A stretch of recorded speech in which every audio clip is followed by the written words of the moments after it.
Sa madilim na kagubatan ng San Isidro, may isang binatang mersenaryong naglakbay sa pagitan ng buhay at kamatayan.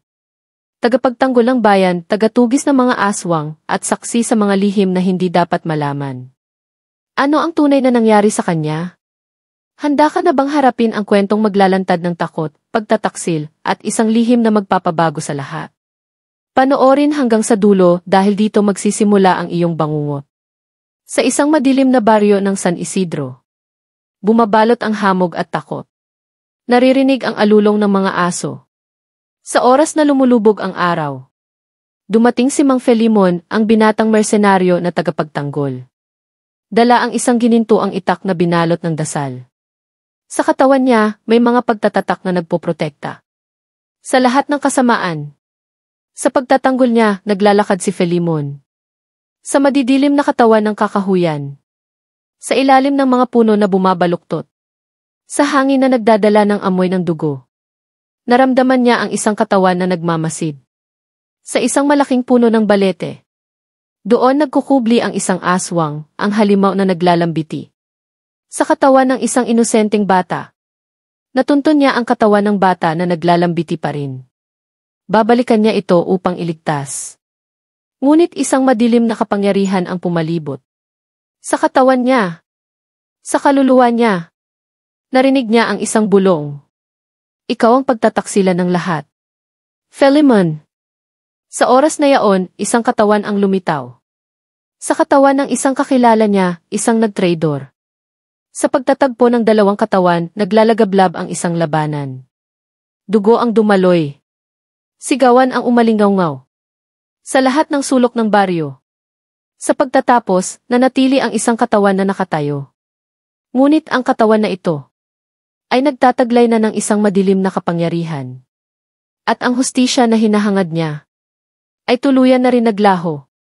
Sa katawan niya, bumabalot ang isang itim na usok na nagmula pa sa kaluluwa ng aswang na kanyang ginapi. Dahan-dahan siyang naglalakad pabalik sa baryo ng San Isidro. Dala ang isang katawan, ang katawan ng isang bata. Ngunit ang katawan na ito ay wala na ang kaluluwa. Sa bawat hakbang niya, bumabagsak ang mga dahon. Natutuyot ang mga katawan ng puno at ang mga halaman na kanyang madadaanan. Naririnig niya ang mga dasal ng mga residente. Humihiling ng pagtatanggol, ng kapayapaan, ng hustisya, ng kaligtasan. Ngunit ang katawan niya ay naglalaman na ng isang kasumpa-sumpang kapangyarihan. Sa oras na ang katawan niya ay katawan na rin ng isang aswang.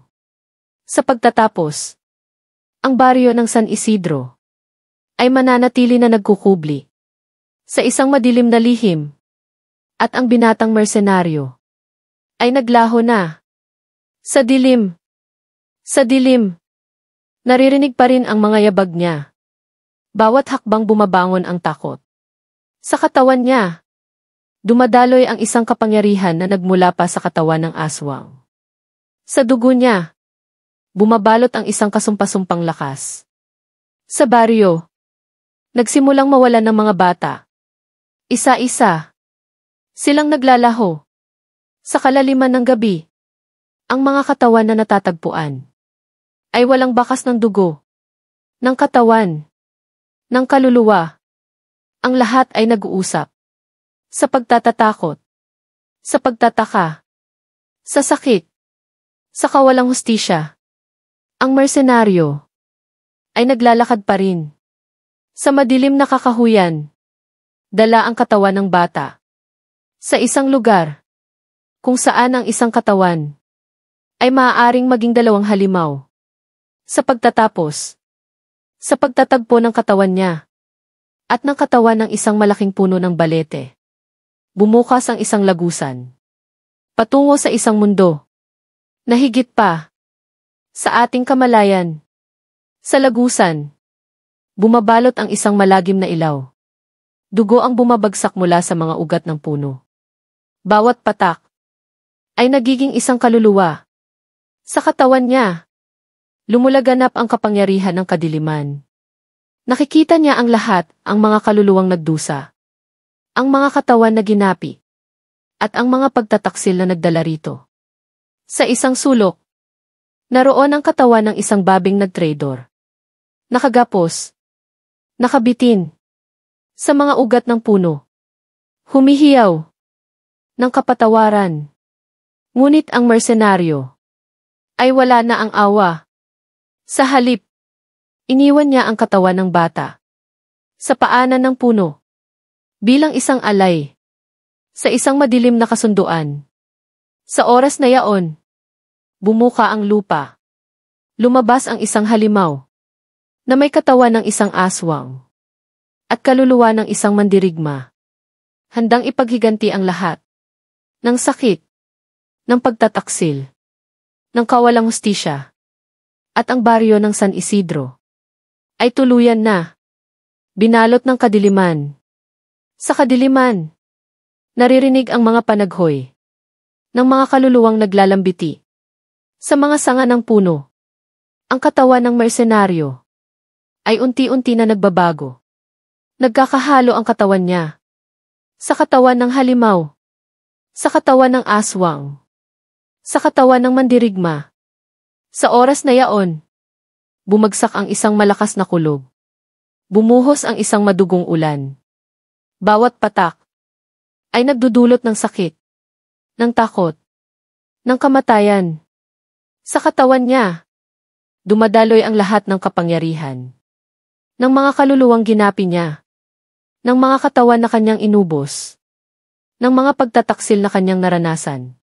Sa pagtatapos, babangon ang isang katawan na higit pa sa isang mersenaryo, sa isang aswang, sa isang halimaw, at ang katawan na ito ang tatayo sa pagtatanggol, sa hustisya, sa isang baryo na tuluyan na binalot ng kadiliman. Sa kadiliman, ang katawan na ito ay naglalakad sa lahat ng sulok ng baryo. Bawat hakbang niya ay nag-iiwan ng bakas ng dugo. Bawat bakas ay nagluluwal ng isang kaluluwa na nagdudusa. Sa mga tahanan, naririnig ang mga pagtatangis ng mga inang nagluluksa, ng mga tatay na nagkukuyom ng kamao, ng mga kapatid na nagtatago sa ilalim ng mga kama, sa mga sulok na madilim. Ngunit ang katawan ay naglalakad pa rin.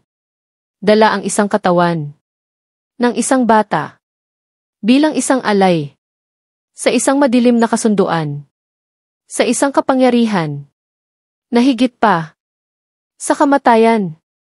Sa oras na yaon, bumukas ang isang lagusan sa ilalim ng puno, sa katawan ng lupa, at mula rito, umakyat ang isang malaking katawan ng isang demonyo na naglalambiti sa lahat ng kaluluwa, sa lahat ng katawan, sa lahat ng pagtatanggol, at ang mersenaryo ay tuluyan na naging katawan ng isang halimaw na kailanman ay hindi na makababalik sa katawan niya bilang isang ordinaryong tao. Sa katawan niya, dumadaloy ang lahat ng kasamaan, ng lahat ng kaluluwa, ng lahat ng halimaw, ng lahat ng pagtataksil. Sa oras na yaon, umulan palalo ng dugo, ng katawan, ng mga kaluluwa. Sa baryo ng San Isidro, ang mga residente ay nagtakbuhan, nagsisigawan, ngunit wala na silang matatakasan. Wala na silang lugar na mapagtataguan. Sa katawan ng halimaw na isinumpa, sa pagtatapos, sa pagtatagpo ng katawan niya at ng katawan ng demonyo, isang bagong kapangyarihan ang isinilang sa kadiliman, at ang kapangyarihang ito ay tatatak sa lahat ng salinlahi, sa lahat ng katawan, sa lahat ng kaluluwa, sa lahat ng araw na darating. Sa baryo ng San Isidro, sa baryo ng San Isidro, wala na ang araw, wala na ang liwanag, puro kadiliman, Puro hiyawan. Puro pagtatangis. Sa katawan niya, bumabangon ang isang halimaw. Nahigit pa. Sa lahat ng aswang. Sa lahat ng demonyo. Sa lahat ng kasumpasumpang nilalang. Ang halimaw na ito ay naglalakad sa mga kalye, sa mga tahanan, sa mga katawan ng mga naninirahan. Kinukuha ang lahat ng kaluluwa, ng lahat ng nagkasala, ng lahat ng nagtrador, ng lahat ng nagkasala, sa hustisya, sa katotohanan, sa kapayapaan, sa pagtatapos, sa oras na ang katawan niya ay maging katawan na rin ng baryo, ng San Isidro. Ang lahat ay tuluyan na balot ng isang kasumpasumpang kadiliman na kailanman ay hindi na muling maglalaho. Sa katawan niya, dumadaloy ang lahat ng sakit, ng lahat ng kaluluwa, ng lahat ng katawan, ng lahat ng nagdusa. Sa oras na yaon, ang baryo ng San Isidro ay naglaho na sa mapa, sa alaala, sa kasaysayan. Ang natira na lamang ay isang madilim na gubat, puno ng mga katawan, ng mga kaluluwa, ng mga halimaw, na naglalambiti sa mga sanga, sa mga katawan, sa mga katawan, sa mga katawan, na bumabalot sa isang katawan, na naglalakad pa rin sa kadiliman, sa lahat ng oras, sa lahat ng araw, sa lahat ng siglo, sa lahat ng kawalang hanggan. Sa katawan niya, dumadaloy ang isang walang katapusang sakit. Isang sakit na nag-uugat sa lahat ng kasamaan, sa lahat ng pagtataksil, sa lahat ng kasumpasumpang ginawa. Sa oras na yaon, bumuka ang isang lagusan. Sa pusod ng kadiliman, sa ilalim ng katawan niya, sa katawan ng baryo, sa katawan ng lahat ng kaluluwa. Mula rito, umakyat ang isang halimaw. Nahigit pa, sa lahat ng halimaw, sa lahat ng aswang, sa lahat ng demonyo, sa lahat ng naglalambiti, sa lahat ng nagdurusa. Ang halimaw na ito ay nagdala ng isang mensahe sa lahat ng natitirang kaluluwa, sa lahat ng katawan, sa lahat ng naninirahan pa, sa lahat ng nagkukubli pa. Ang kadiliman ay bahagi na ng ating katawan, ng ating kaluluwa, ng ating kapalaran, at kailanman ay hindi na ito maglalaho. Sa katawan niya, dumaloy ang isang alon ng kapangyarihan, ng kasumpasumpang kadiliman. Sa oras na yaon, bumagsak ang lahat ng natitirang tahanan, ng lahat ng pamilya, ng lahat ng nagkukubli. Bumagsak ang mga pader. Bumagsak ang mga haligi. Bumagsak ang lahat. Sa isang katawan. Sa isang kaluluwa. Sa isang katawan na naglalakad pa rin. Sa katawan niya. Sa katawan ng halimaw. Sa katawan ng baryo. Sa katawan ng isang kasumpasumpang kapalaran. At ang lahat ay naglaho sa isang madilim na kawalan, sa isang pagtatapos, na kailanman ay hindi na makikita pa ng sinumang may katawan, ng sinumang may kaluluwa. Ngunit, sa pusod ng kadiliman, sa katawan niya, sa katawan ng halimaw, sa katawan ng baryo, sa katawan ng lahat, may isang ningas ng isang pagtatanggol, ng isang pagtatubos, ng isang pagtatanggol, sa hustisya, sa katotohanan, sa lahat ng nagdusa. Sa oras na yaon, bumangon ang isang kaluluwa. Sa katawan niya, sa katawan ng halimaw, sa katawan ng baryo, sa katawan ng lahat. Ang kaluluwang ito ay nagdala ng isang katawan ng liwanag, Sa isang katawan ng kadiliman. Ng isang katawan na naglalakad pa rin. Sa pagtatanggol. Sa paglilinis. Sa pagtatubos. Sa lahat ng nagdusa. Sa lahat ng nagkasala. Sa lahat ng nagtraidor.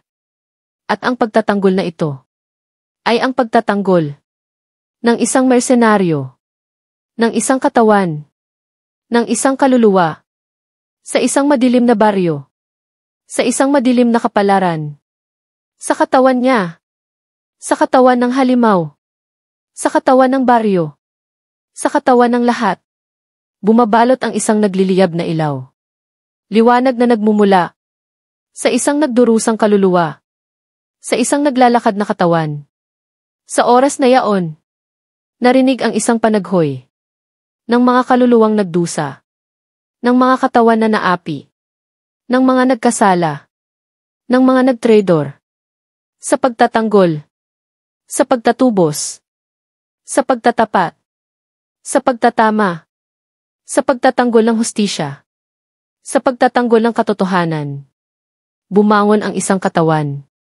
Na higit pa, sa isang mersenaryo, sa isang halimaw, sa isang katawan na naglalakad pa rin, sa isang katawan na naglalaman ng lahat, ng sakit, ng lahat, ng pagtataksil, ng lahat, ng kasumpasumpang kasaysayan. At ang katawan na ito ay tatayo bilang isang tagapagdala ng pagtatanggol sa lahat ng mga nagdusa.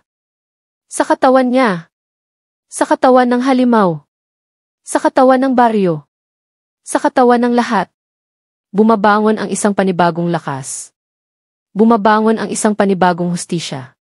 Bumabangon ang isang panibagong pagtatanggol. Sa oras na yaon, ang lahat ng kaluluwa ay nagtipon sa katawan niya, sa katawan ng mersenaryo, sa katawan ng halimaw, sa katawan ng baryo, sa katawan ng lahat, at ang lahat ay nagkaisa sa isang katawan, sa isang kapasyahan, sa isang hangarin, nawakasan ang kadiliman ng kasumpasumpang kapalaran ng lahat sa baryo ng San Isidro. Sa pagtatapos, sa oras na ang katawan niya ay lumipas na sa katawan ng dilim, sa katawan ng kasamaan, sa katawan ng sakit, magsisilang ang isang panibagong araw. Sa baryo ng San Isidro, sa katawan ng isang tagapagligtas, sa katawan ng isang mersenaryo, sa katawan ng isang halimaw, sa katawan ng isang kaluluwa na nagdala ng pagtatanggol, ng paglilinis, ng pagtatubos, sa lahat ng nagdusa, sa katawan niya, sa katawan ng mersenaryo, sa katawan ng halimaw, sa katawan ng kaluluwa, bumabangon ang isang ningas, ng isang panibagong pag-asa, ng isang panibagong bukas. Sa baryo ng San Isidro, ang kadiliman ay unti-unting naglalaho. Ang sakit ay unti-unting naghihilom. Ang pagtataksil ay unti-unting naglulaho. Sa katawan niya, sa katawan ng lahat. Ngunit ang lahat ay nag-iiwan ng isang tatak, ng isang alaala, ng isang babala, na ang kasamaan ay maaaring bumangon.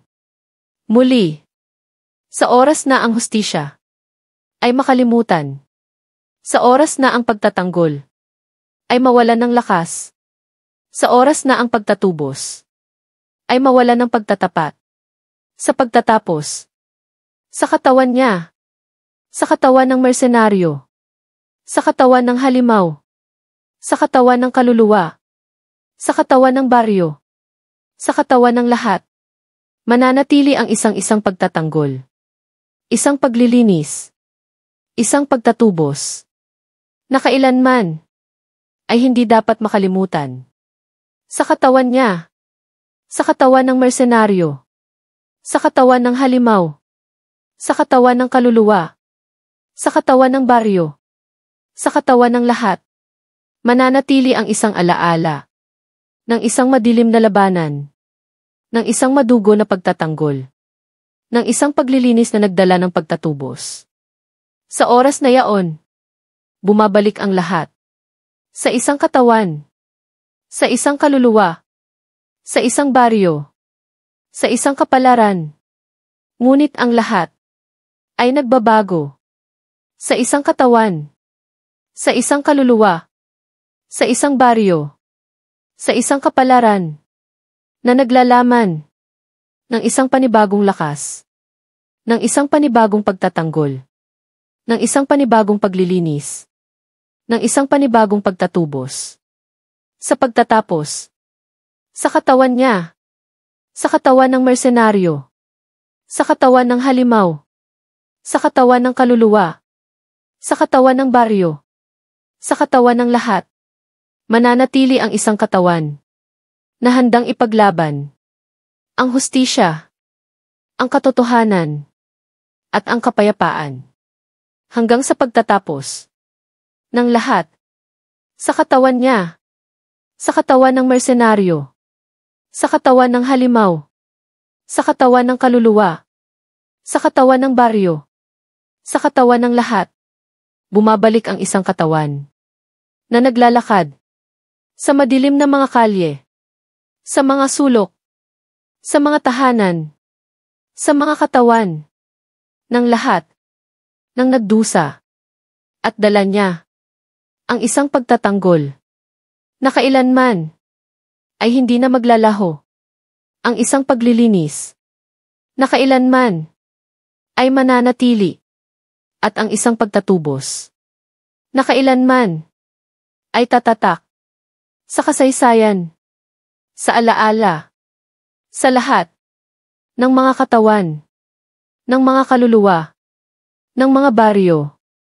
ng mga salinlahi, sa katawan niya, sa katawan ng mersenaryo, sa katawan ng halimaw, sa katawan ng kaluluwa, sa katawan ng baryo, sa katawan ng lahat, mananatili ang isang pagtatanggol laban sa kadiliman, hanggang sa pagtatapos ng lahat, sa katawan niya, sa katawan ng mersenaryo, sa katawan ng halimaw, sa katawan ng kaluluwa, sa katawan ng baryo, sa katawan ng lahat, bumabangon ang isang panibagong araw.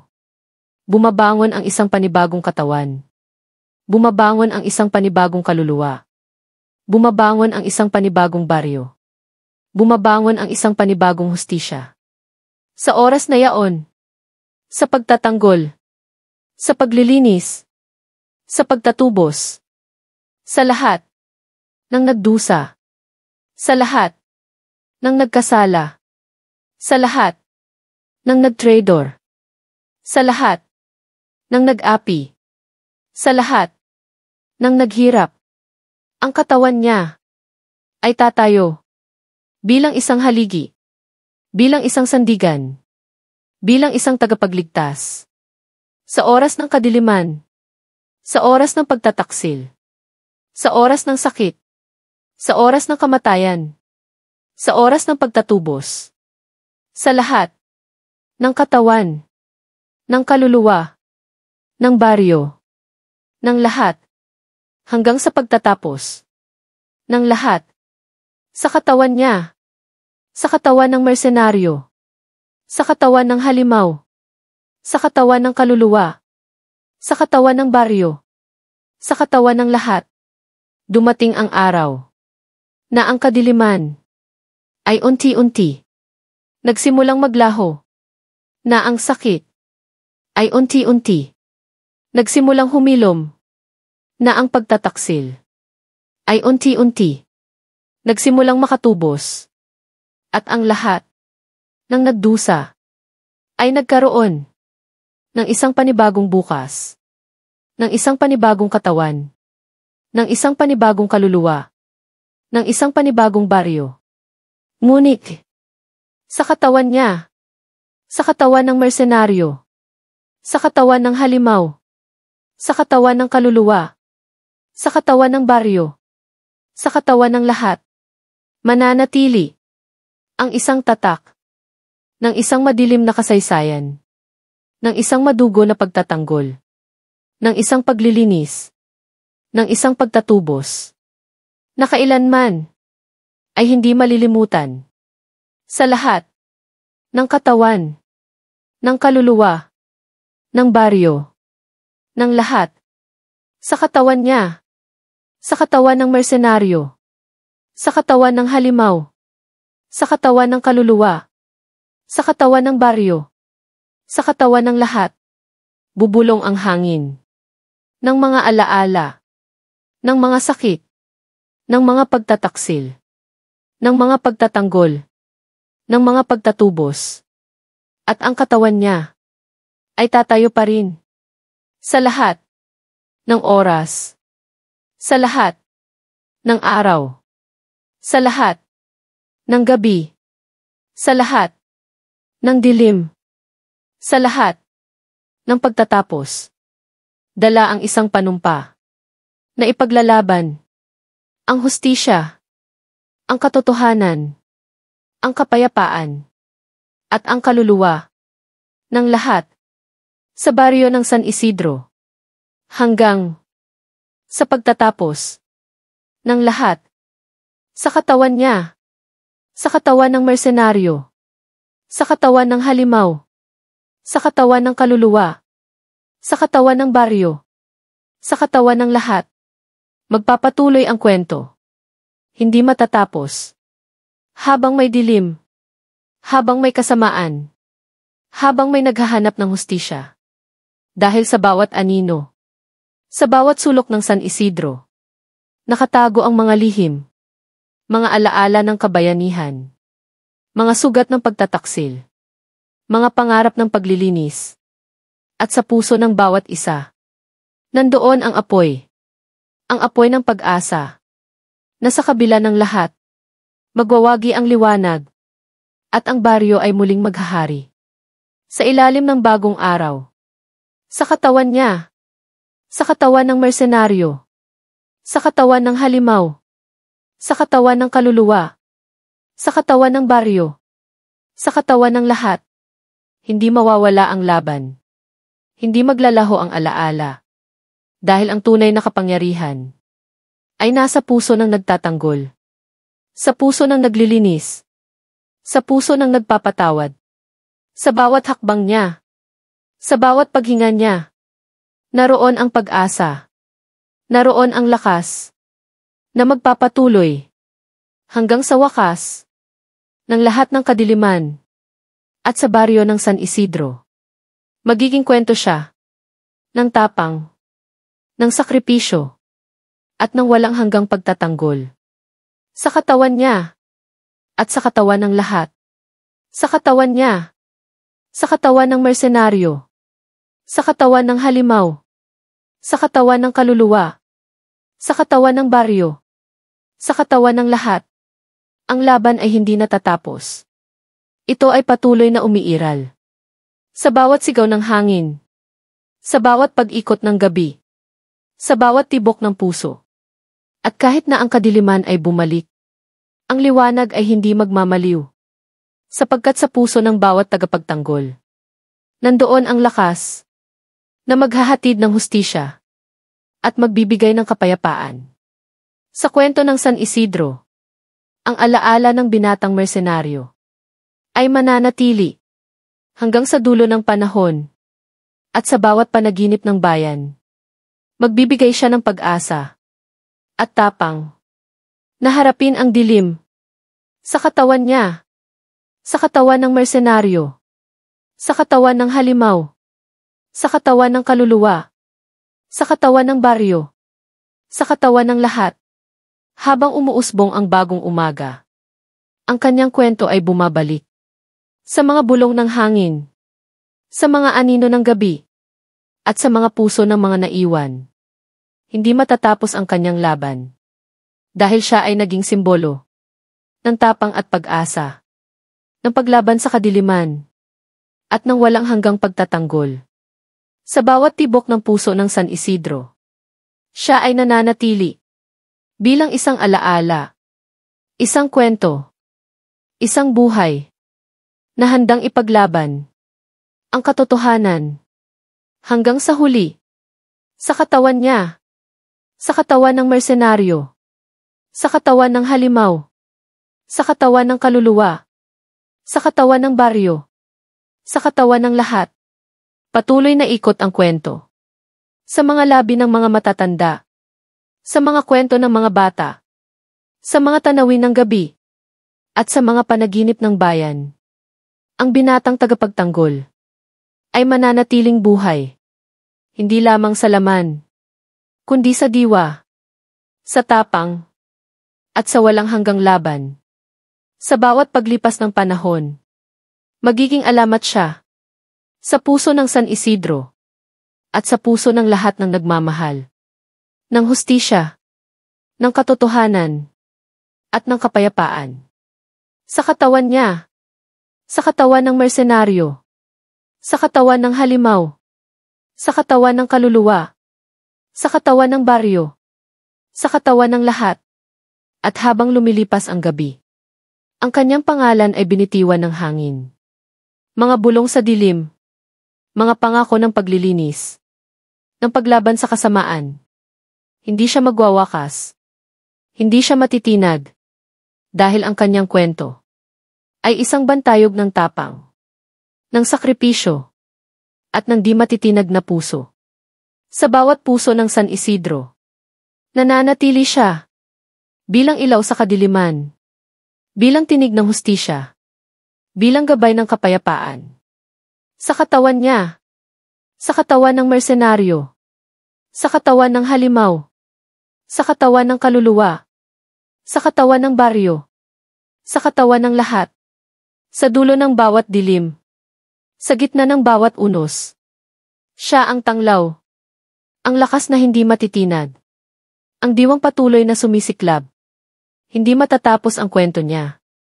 Dahil sa puso ng bawat taga San Isidro, ang binatang tagapagtanggol ay buhay hanggang sa dulo ng panahon. Sa katawan niya, sa katawan ng mersenaryo, sa katawan ng halimaw, sa katawan ng kaluluwa, sa katawan ng baryo, sa katawan ng lahat, at sa bawat hininga ng hangin, at sa bawat paglalakad sa dilim. Naroroon siya, bantay ng bayan, tagapagtanggol ng mga walang laban, hanggang sa sumapit ang bukang liwayway, hanggang sa tuluyang mawala ang dilim. Ang kwento niya ay mananatili sa puso ng San Isidro at sa puso ng lahat na naghahanap ng hustisya at kapayapaan.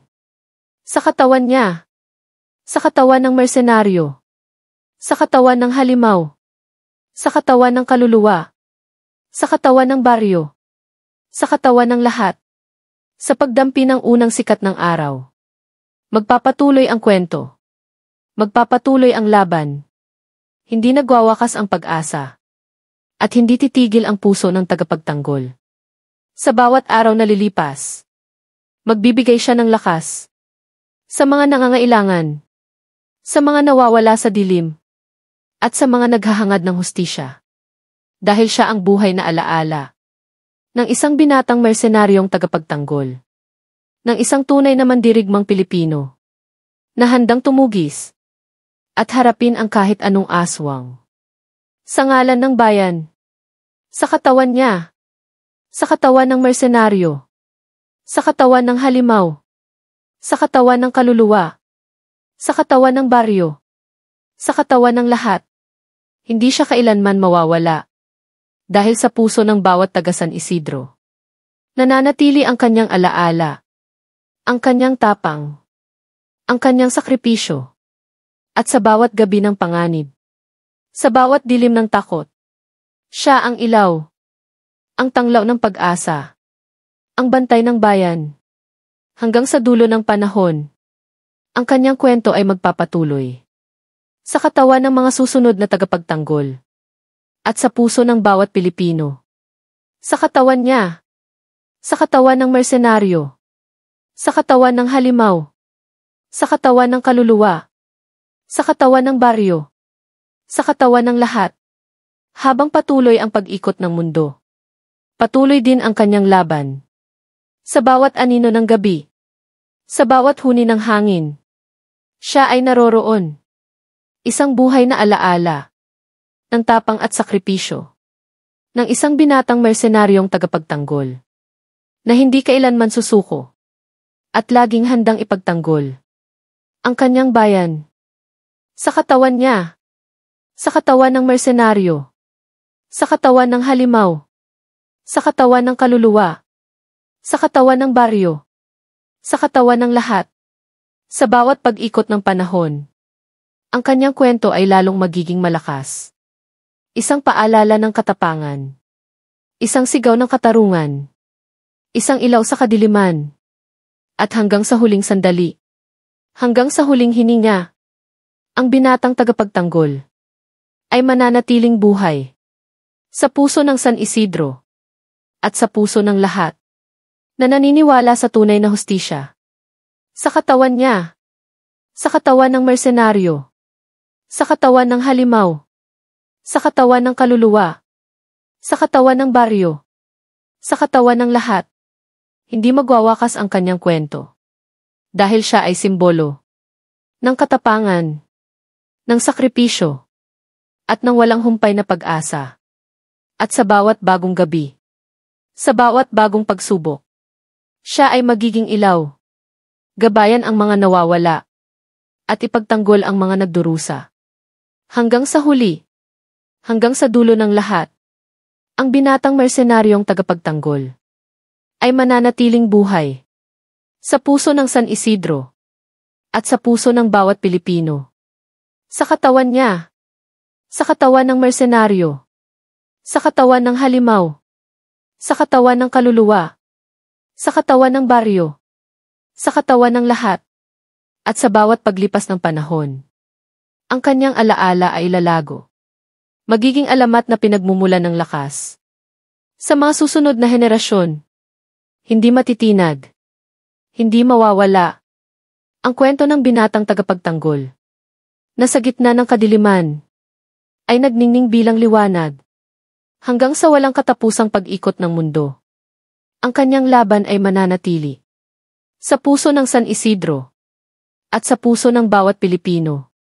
Sa katawan niya, sa katawan ng mersenaryo, sa katawan ng halimaw, sa katawan ng kaluluwa, sa katawan ng baryo, sa katawan ng lahat, sa bawat pagdampi ng hangin sa gabi. Naririnig ang kanyang pangalan. Isang paalala ng tapang at sakripisyo. Ng isang binatang hindi sumuko. Na sa kabila ng lahat ng unos, ay nagpatuloy sa paglaban. Ang kanyang kwento ay patuloy na buhay. Sa bawat puso ng San Isidro. At sa bawat kaluluwa na naghahanap ng liwanag. Hanggang sa huli, ang binatang mersenaryo ay magiging simbolo ng tunay na tagapagtanggol ng bayan. Sa katawan niya, sa katawan ng mersenaryo, sa katawan ng halimaw, sa katawan ng kaluluwa, sa katawan ng baryo, sa katawan ng lahat, hindi magmamaliw ang kanyang alaala. Magpapatuloy ang kanyang laban sa mga puso ng mga susunod na henerasyon na magtatanggol din sa kanilang bayan. Ang kanyang kwento ay magiging gabay. Isang paalala na sa kabila ng dilim, may liwanag na patuloy na nagsisilbing pag-asa. At sa puso ng San Isidro, mananatili siya bilang isang alamat, isang mandirigmang Pilipino na hindi kailanman magpapatalo. Sa katawan niya, sa katawan ng mersenaryo, sa katawan ng halimaw, sa katawan ng kaluluwa, sa katawan ng baryo, sa katawan ng lahat, habang umuusbong ang bawat bagong araw. Ang kanyang tapang ay sumisiklab. Nagbibigay lakas sa mga nawawala sa dilim. At pag-asa sa mga naghahangad ng hustisya. Hindi siya magmamaliw. Hindi siya mawawala.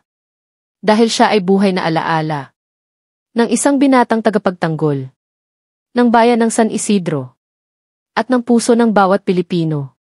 Sa katawan niya, sa katawan ng mersenaryo, sa katawan ng halimaw, sa katawan ng kaluluwa, sa katawan ng baryo, Sa katawan ng lahat. Sa bawat patak ng ulan sa madilim na kagubatan. Naririnig ang mga yabag ng mga nagtatanggol. Mga yapak ng tapang na hindi matitinad. Na nagsisilbing ilaw sa gitna ng dilim. Ang binatang mersenaryo ay patuloy na bumabangon. Handang harapin ang mga aninong sumusubok sumira. Sa kapayapaan ng San Isidro. At sa bawat puso na nagmamahal ng tunay. Sa kanya'y buhay ang bawat laban. At buhay ang pag-asa. Na sa kabila ng lahat. Ang liwanag ay mananatiling gabay. Hanggang sa wakas ng panahon. Sa katawan niya. Sa katawan ng mersenaryo. Sa katawan ng halimaw. Sa katawan ng kaluluwa. Sa katawan ng baryo. Sa katawan ng lahat. Sa bawat hagupit ng hangin sa madilim na gabi. Naririnig ang mga bulong ng mga nakaligtas. Mga kwento ng tapang at pagkakaisa. Na nagbigay lakas sa bawat puso ng San Isidro. Ang binatang tagapagtanggol ay hindi nag-iisa. Kasama niya ang bawat kaluluwang naglalaban. Para sa hustisya at kapayapaan. At sa bawat hamon ng kadiliman. Patuloy silang babangon. Patuloy silang magwawagi. Hanggang sa huling hininga ng lahat. Sa katawan niya. Sa katawan ng mersenaryo. Sa katawan ng halimaw. Sa katawan ng kaluluwa. Sa katawan ng baryo. Sa katawan ng lahat. Sa pagdampi ng unang sikat ng araw sa San Isidro. Nagising ang buong bayan sa panibagong pag-asa. Ang dilim na matagal nang bumalot ay unti-unting naglalaho. Dahil sa tapang ng isang binatang hindi nag-atubiling tumayo. Hindi man siya perpekto, hindi rin siya isang bayani sa kwento ng lahat. Ngunit siya ay simbolo ng lakas at pagmamahal na walang kapantay. Ang kanyang laban ay hindi nagwakas sa isang gabi lamang. Kundi patuloy na nananatili sa puso ng bawat taga-baryo. At sa bawat paglipas ng panahon. Ang kanyang kwento ay sisilay sa mga mata ng mga bata. Isang paalala na sa kabila ng kadiliman. May liwanag na laging handang magbigay ng pag-asa. Doon, sa San Isidro. Nakatira ang diwa ng isang mersenaryong tagapagtanggol. Hindi lamang bilang isang tao. Kundi bilang alamat ng bayan. Isang bantay sa gitna ng gabi. Na walang takot sa mga aswang. At higit sa lahat, walang takot sa pagharap sa sariling kadiliman.